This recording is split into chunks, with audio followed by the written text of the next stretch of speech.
गाना बज रहा था, मैं वहीं से सोच करके अपनी बात शुरू कर रहा हूं कि उस गाने में भी आप झूम रहे थे जिसमें कहा गया था कि आदिवासी भाई जागो।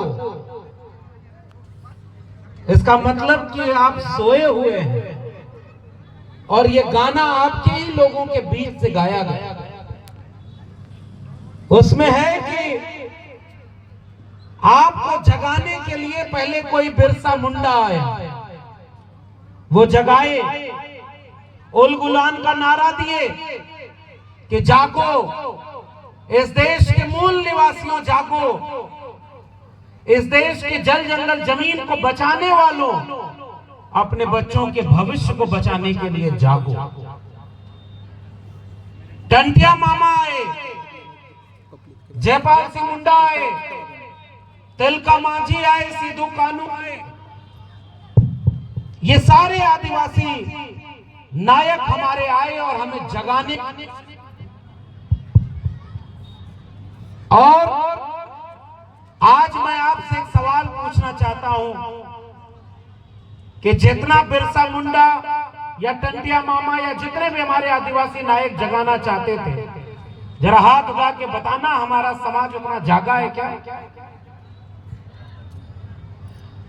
आप जरा बताओ कि जितना वो जगाना चाह रहे थे उतना जाग गए क्या?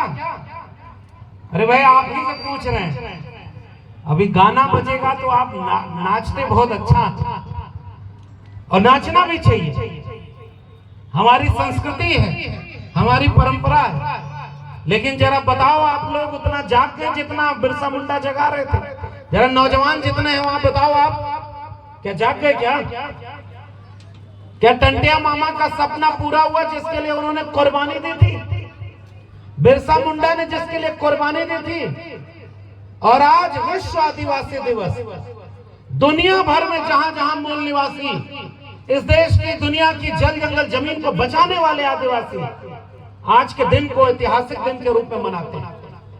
लेकिन मैं आपसे कुछ देर बात करने, ये सवाल पूछने आया हूं कि हम सोए क्यों और हम जाग क्यों नहीं पा रहे? जरा जितने नौजवान आए हैं जो पढ़े लिखे हैं, जरा बताना इस देश में आदिवासियों की आबादी कितनी है? जरा जोर से बोलना, आपसे बात करूंगा। कितने परसेंट आदिवासी हैं? नहीं, आदिवासी केवल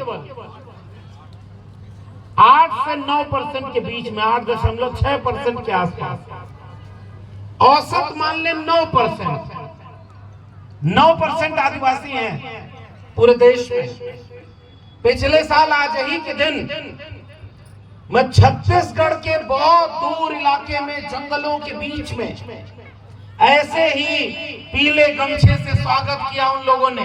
बारिश हो रही थी और कम से कम 1 लाख आदिवासी लोग बारिश में भीगते हुए भी अपने इस कार्यक्रम को कर रहे थे। और उनके यहाँ जाकर के हमने ये समझ में लिया कि कुदरत से लड़ करके, कुदरत को पूजने वाले, प्रकृति को पूजने वाले आदिवासी अगर ठान लें तो दुनिया की कोई ताकत उनको अपने इरादे से रोक नहीं सकती। ये पिछले साल हमने वहां पर अपने आंखों से देखा। बारिश हो रही थी तब भी खड़े थे और पूरे दिन कार्यक्रम किया। और जब मैं आता हूं, मेरा घर उत्तर प्रदेश में, हमारे उत्तर प्रदेश में आदिवासी समाज के लोग नहीं के बराबर हैं, बहुत थोड़े से, आधे % के आसपास। और हम किसान परिवार में पैदा हो, किसान परिवार में पैदा होने वाले लोगों को संविधान में कहा जाता है ओबीसी, अदर बैकवर्ड क्लास। जो किसान कमेरा है, मेहनत कश है, हाथ से श्रम करते हैं, पशुपालक है। और उसके बाद जब पिछले अभी हमारे भाई आनंद राय जी जब बोल रहे थे, हमारे संचालक महोदय भी जब बोल रहे थे, हम लोग भी जब किताब पढ़े, देश दुनिया को जाना, तो पता चला कि जिन ओबीसी परिवारों में ऐसे ही पीले गमछे की पूजा होती है और जब कोई आता है तो उसको पीला गमछा भेंट करके उनका सम्मान किया जाता है। ऐसे ही चावल को हल्दी में लपेटकर, कभी शादी विवाह हुई या कोई भी पूजा हुई उसमें प्रकृति को पूजा जाता है। और हम जब यहाँ आए तो आपके बीच में भी हमारा स्वागत इसी पीले गमछे से हुआ, तब मुझे लगा कि इस देश के 90% हम सब लोग एक परंपरा और एक संस्कृति वाले हैं। बस हमारी कुछ बातों में अंतर था, लेकिन हमारे लोगों को जानने नहीं दिया गया। इसलिए मैं आपसे कहने आया हूं, इस देश के जितने भी हाथ से मेहनत करने वाले लोग किसान परिवार के हैं, पशुपालक हैं, उनकी भी परंपरा आपकी परंपरा से बहुत ज्यादा जुड़ती है। आपके यहाँ भी प्रकृति की पूजा होती है ना, प्रकृति की पूजा होती है। हमारे यहाँ भी जितने किसान जातियां हैं वो प्रकृति को पूजते हैं। फसल बोई जाती है तो पूजा होती है। हमारे भाई आनंद राय जी हैं, ये तो इतने विद्वान आदमी हैं, मैं इनसे भी कह रहा था कि आप इतना कम क्यों बोले, क्योंकि हमारे यहाँ पढ़े लिखे लोग कम हैं। और हमारे समाज में जो पिछड़ा समाज होता है ना, मैं आपको भी पिछड़ा कह रहा हूँ, अपने को भी कह रहा हूँ, 90% हमारा देश का समाज तो पिछड़ा हुआ है, पिछड़ गया, पहले नहीं पिछड़ा था। हम लोग जब बात करते हैं तो पता चलता है ये गोंडवाना पूरी धरती है, और जब वहां से लेकर के यहां तक का इतिहास देखते हैं तो देखते हैं कि कोई रानी दुर्गावती भी तो आप ही के यहाँ की रानी हुई, जो आपके गोंडवाना जनपद के उस ताकत के साथ लड़ी और लड़ते हुए भी शहीद हुई। तो क्या हमारे लोग ताकत करने वाले, राज करने वाले राजा थे कि नहीं थे? जरा बताना आदिवासी भाइयों, आपके बीच से राजा पैदा हुए कि नहीं हुए? गोंडवाना तो आपका राज था, भील प्रदेश तो आपका राज था, जहाँ के राजा हमारे पुरखे हुए। और आज आप में से कोई राजा है क्या? जरा बताना जोर से। 9% आदिवासी, 9% आदिवासी, कहां है राजा? आज तो साहब याचक बन गए, मांग रहे हैं कि हमें हक दे दो। आज यहाँ पर एक वैचारिक गोष्ठी में कुछ बात यहाँ करना जरूरी। इस देश के लोगों को जानने नहीं दिया। जब हम भी निकले, मैं झारखंड के आदिवासी लोगों के बीच में भी गया, यही पीला गमछा, वही प्रकृति की पूजा।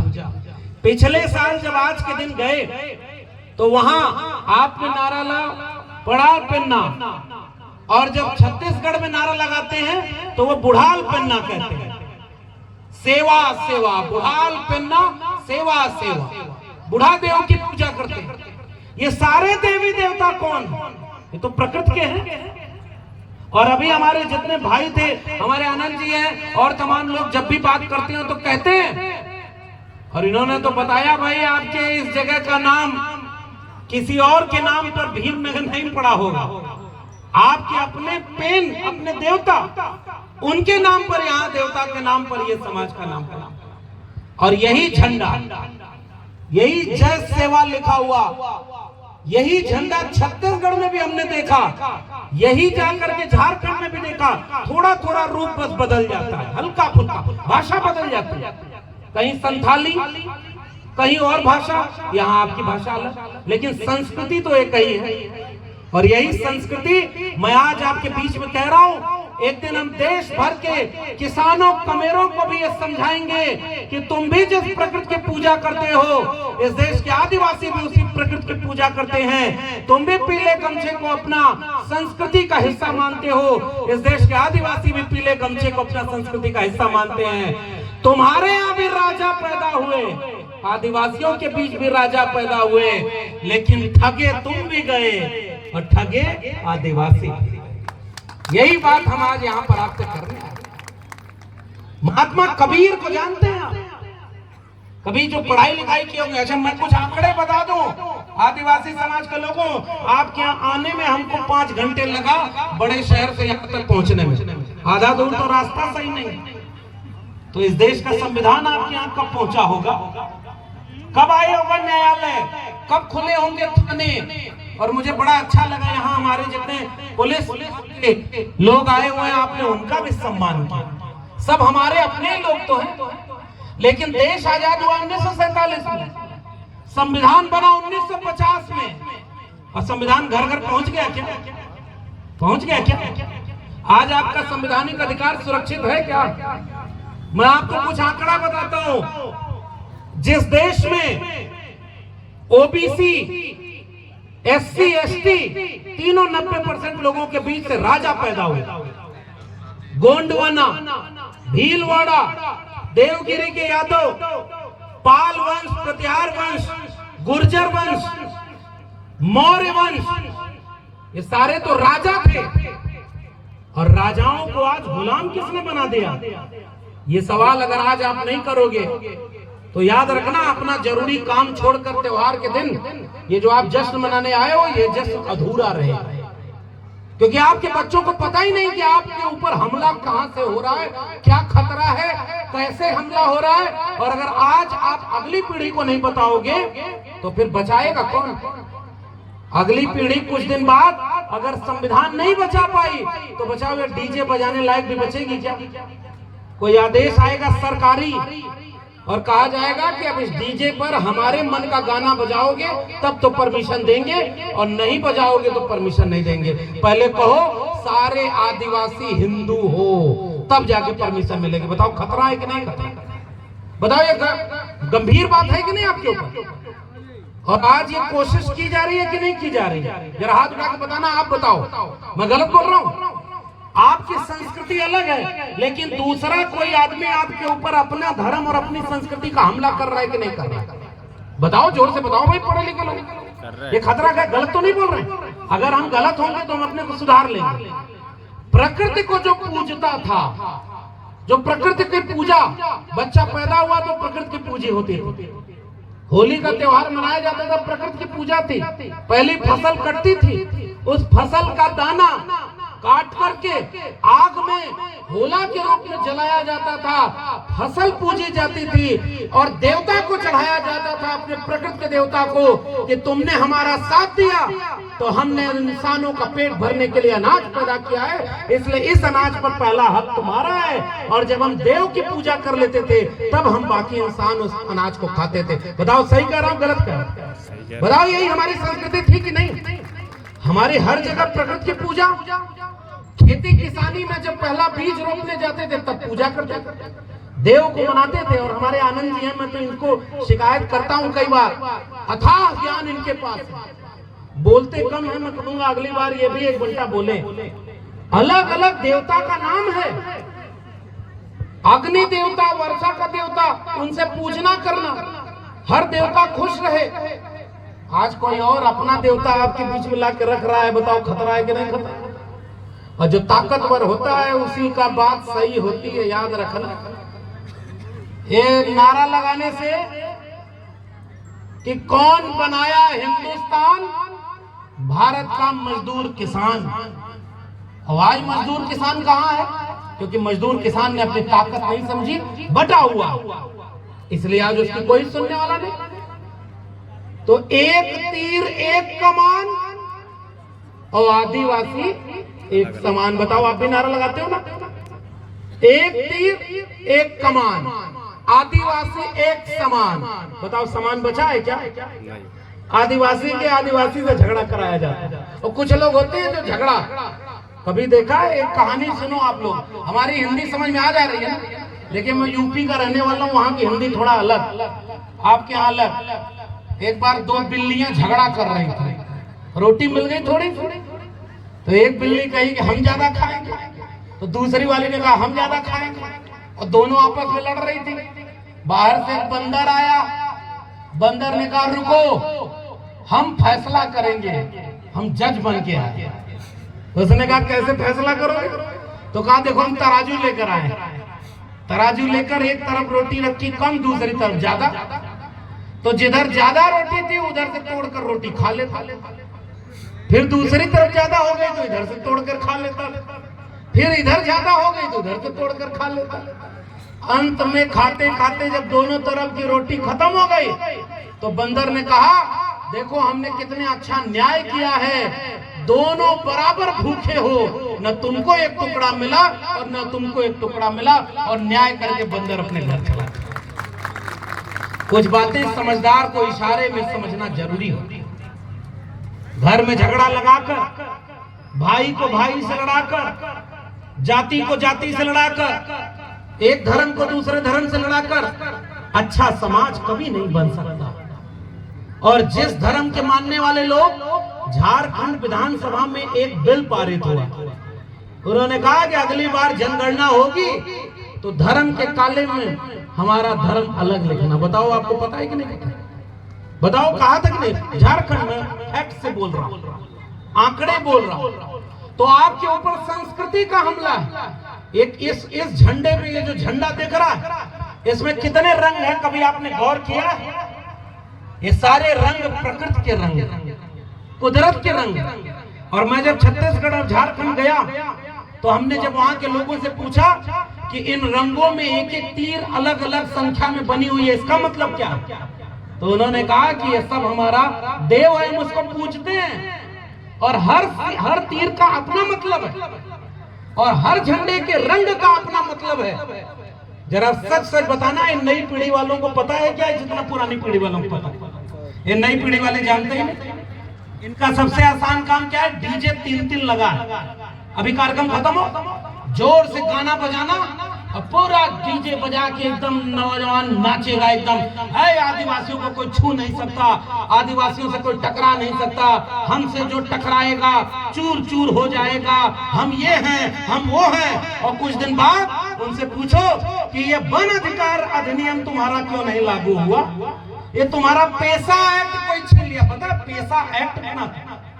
और याद करना आदिवासी समाज के लोगों, संविधान सभा में अगर जयपाल सिंह मुंडा ना होते तो जयपाल सिंह मुंडा और नॉर्थ ईस्ट के वो जो हमारे आदिवासी सदस्य थे, देवनकोलस रॉय, अनुसूची 5 और अनुसूची 6, अभी आनंद जी अभी हमको रास्ते पर बता रहे, अनुसूची 5 बनी संविधान में और अनुसूची 6 बनी। बताओ नौजवानों, आपको पता है क्या? तो पहले वाले बिरसा मुंडा किसी यूनिवर्सिटी में गए थे पढ़ने क्या?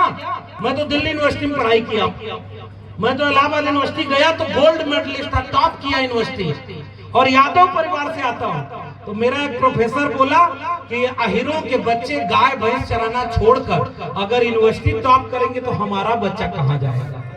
बताओ आदिवासियों, पता है कि नहीं?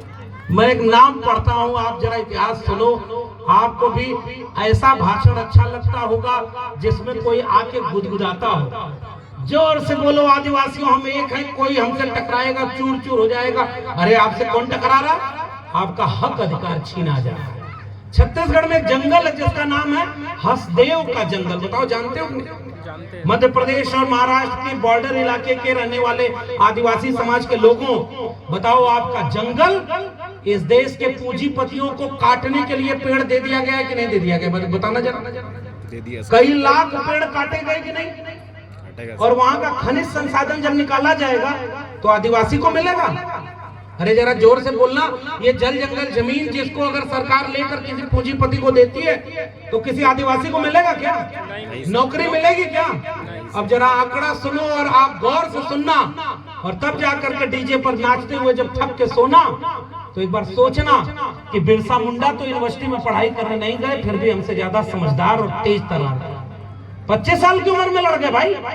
उनको पता था कि कौन उनका अधिकार छीन रहा है, और आज की नई पीढ़ी को पता ही नहीं कि उनका अधिकार कौन छीन रहा है, क्योंकि उनको अपने में ही लड़ा दिया गया। जयपाल सिंह मुंडा को पता था, जयपाल सिंह मुंडा संविधान सभा की बहस में खड़े हुए। और नौजवानों जरा खोज कर पढ़ना जयपाल सिंह मुंडा को। जयपाल सिंह मुंडा को किसी ने कहा कि ये नया भारत बन रहा है, लोकतंत्र है, आप आदिवासी हो, आपका न पहनावा सही है, ना आप कपड़ा सही पहनते हो, तीर तलवार हाथ में लेके हथियार घूमते हो, आप लोकतंत्र में कैसे काम करोगे? तो जयपाल सिंह मुंडा खड़े होकर के संविधान सभा में कहते हैं कि हम सैंधव घाटी सभ्यता के वारिस हैं, हमारे पुरखों ने इस दुनिया को लोकतंत्र सिखाया है, इसलिए हमको लोकतंत्र आप लोगों से सीखने की जरूरत नहीं है, आपको हमसे लोकतंत्र सीखने की जरूरत है। ये जितने लोग पढ़े हो नहीं पढ़े हो, जाके पढ़ना जयपाल सिंह मुंडा, वो आपके बीच का नायक और आपके लिए अधिकार देकर लड़के गया कि ये तीर तलवार किसी दूसरे पर हिंसा करने के लिए हम नहीं लेते, ये तीर तलवार हमारी संस्कृति की पहचान है, और जो हमारे हक अधिकार से लड़ा उसके खिलाफ हमने इसका इस्तेमाल किया। अब जरा आज क्या हो रहा? बिरसा मुंडा किसी यूनिवर्सिटी में नहीं पढ़े, फिर भी लड़के गए। आज आप मसीहा बनाकर उनकी पूजा करते हो। और अगली बार मैं कह रहा हूं आयोजकों को, ये जितना फोटो आप लोग अपना लगाए हो, इस बात के लिए कि कोई नाराज ना हो जाए तो सबका फोटो लगाना पड़ता है, लेकिन बड़ा बैनर बनवाना और अगली बार जितने आदिवासी समाज के नायक पैदा हुए हैं उन सब की बड़ी बड़ी फोटो लगवाना, ताकि आने वाली पीढ़ी को पता चले कि अगर वो लड़े ना होते तो हम आज यहाँ खड़े ना होते। इसलिए हम उनको पुरखों को जानना जरूरी है। आपको पता ही नहीं आपके हिस्से की लड़ाई लड़के कौन मर गया, कुर्बान हो गए। टंटिया भील कितने किलोमीटर दूर, यही मध्य प्रदेश का इलाका, और क्या बोला था अंग्रेजों के समय, ये हमारे आनंद भाई ने वो भी बताया, न्यूयॉर्क टाइम्स में छपा था, भारत का रॉबिन हुड टंटिया मामा, उनको मामा कहते हैं। और मामा के भांजे क्या निकले, एक तीर एक कमान, आदिवासी एक समान। और आदिवासी कहाँ है, रुको आप आंकड़े सुनो, मैं आपके लिए लेकर आया हूं। हालांकि इसका मतलब यह नहीं है कि सारी बर्बादी केवल आदिवासी की हो रही है, हम लोग की भी हो रही है, हमारे लोग उसमें शामिल नहीं है। जानते हो, आप जरा आंकड़े सुनो, देश में एजुकेशन शिक्षा कितने % आदिवासियों को मिली है पता नहीं? पता होगा, मैं बताता हूं आपको। आज इस देश में केंद्रीय विश्वविद्यालय 52 है, 52 सेंट्रल यूनिवर्सिटी विश्वविद्यालय। कितने % प्रोफेसर बने आदिवासी के पता? 2% भी नहीं बने, 2%। तो आबादी कितनी? लगभग 9%। तो आपके प्रोफेसर नहीं है। प्राइमरी एजुकेशन भी आज के आदिवासियों में आंकड़ा बता रहा है कि 40% से ऊपर तो प्राइमरी शिक्षा नहीं मिल रही। बताओ आपके बच्चे स्कूल जा पाते हैं क्या? शिक्षा नहीं है। और 93 यानी 93% प्रोफेसर के आदिवासियों की पोस्ट खाली पड़ी। लगभग 4000 से ज्यादा प्रोफेसर हैं, केवल 7 प्रोफेसर आदिवासी सीट सेंट्रल यूनिवर्सिटी में। क्यों बाकी सीट खाली है पता है? क्योंकि बाकी आदिवासी गाने पे नाच रहा है और बाकी समय वोट देने का समय आता है तो कैसे वोट डालते हो पता नहीं। आपके यहाँ वो चलता है कि नहीं चलता है? हमारे यहाँ तो खूब चलता है। 1 नोट या 2 नोट पर वोट कहीं और चला जाता है। आपके यहाँ भी चलता है क्या? ऐसे हो रहा है हर जगह।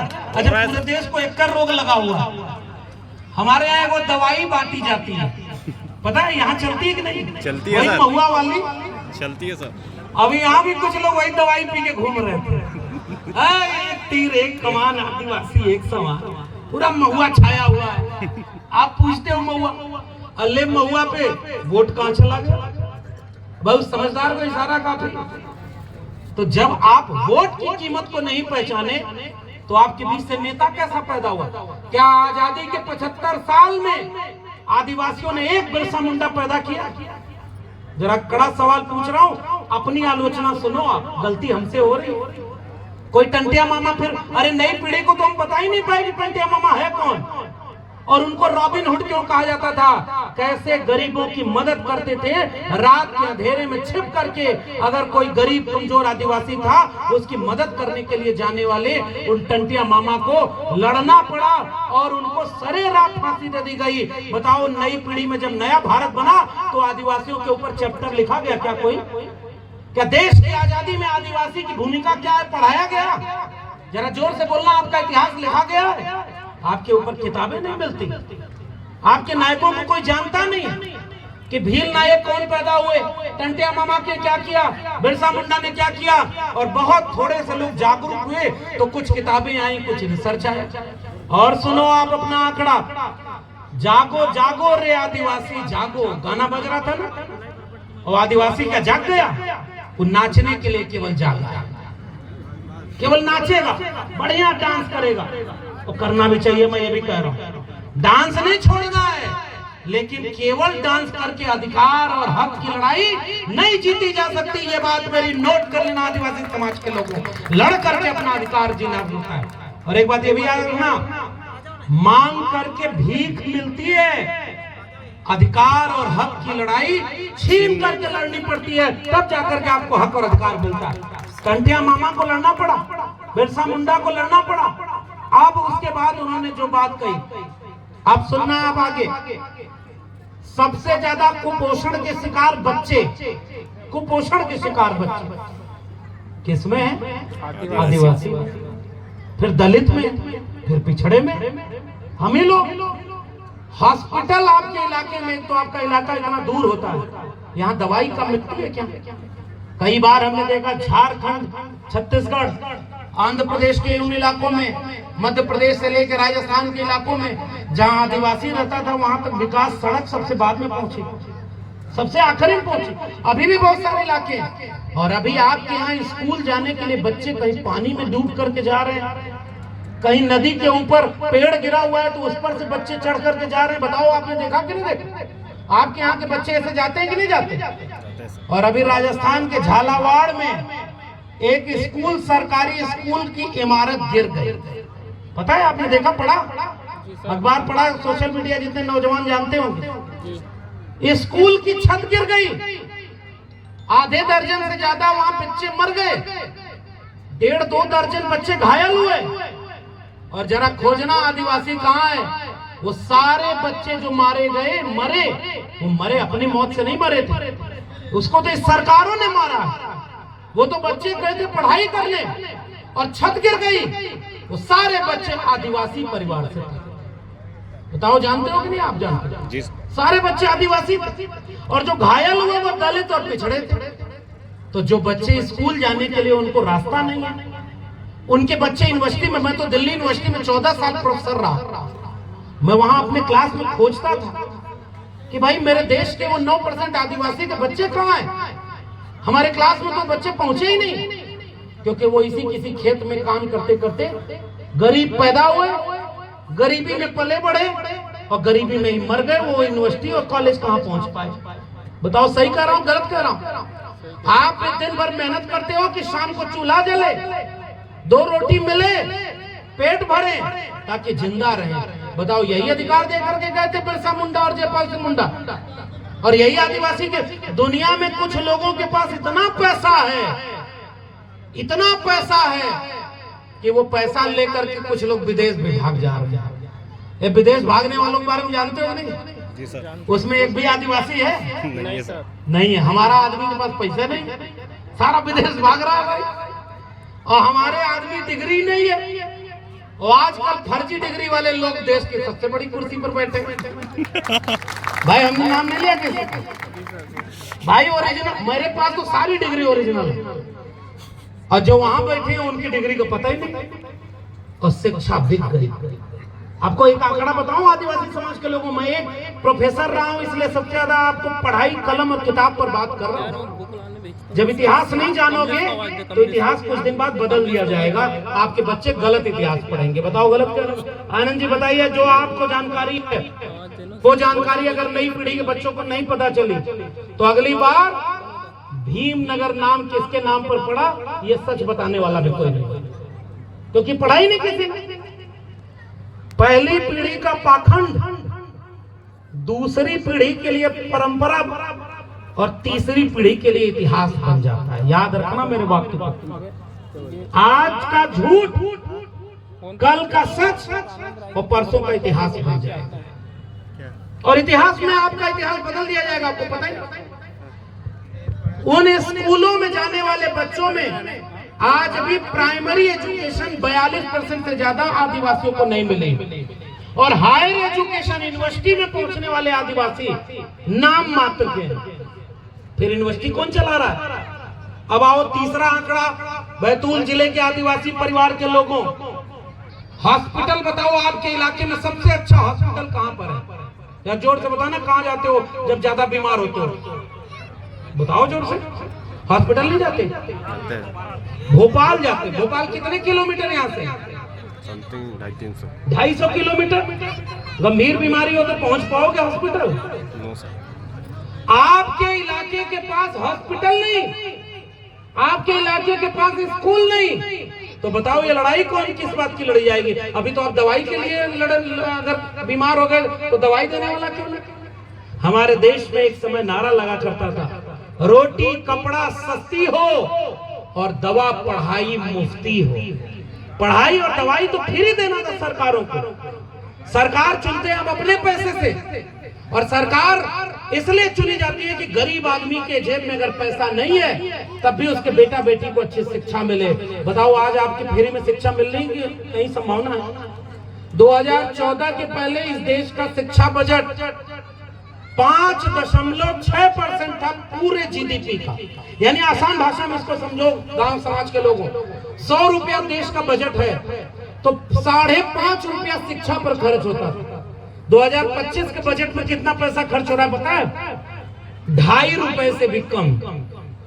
पिछले 10 साल में अगर पढ़ा लिखा आदमी को आप वहां भेजे होते तो कलम और किताब पर 18% जीएसटी नहीं लगाता। जब राजा अनपढ़ होता है तो कलम और किताब पर जीएसटी टैक्स लगा करके शिक्षा को बेच देता है ताकि अगली पीढ़ी के बच्चों को शिक्षा न मिल पाए। और जब पढ़ो लिखोगे नहीं तो दिमाग काम नहीं करेगा। तब आपके मोबाइल पर एक रील आएगी, ध्यान से सुनना बैतूल के लोगों। उस रील में एक कोई बैठा होगा और कहेगा कि गाय का गोबर अगर रोटी में लपेट कर खाओ तो पेट की सारी बीमारी ठीक हो जाएगी। बताओ गोबर खाओगे? बताओ गलत कर रहा हूं? ये गोबर खाने वाली बात कही जा रही है।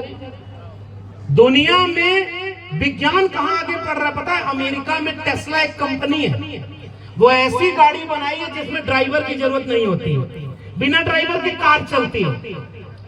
चीन इतना तेजी से सड़क को बना रहा है, दुनिया में इतना बड़ा काम कर रहा है कि वो दुनिया की दूसरी सबसे बड़ी अर्थव्यवस्था बन गया है।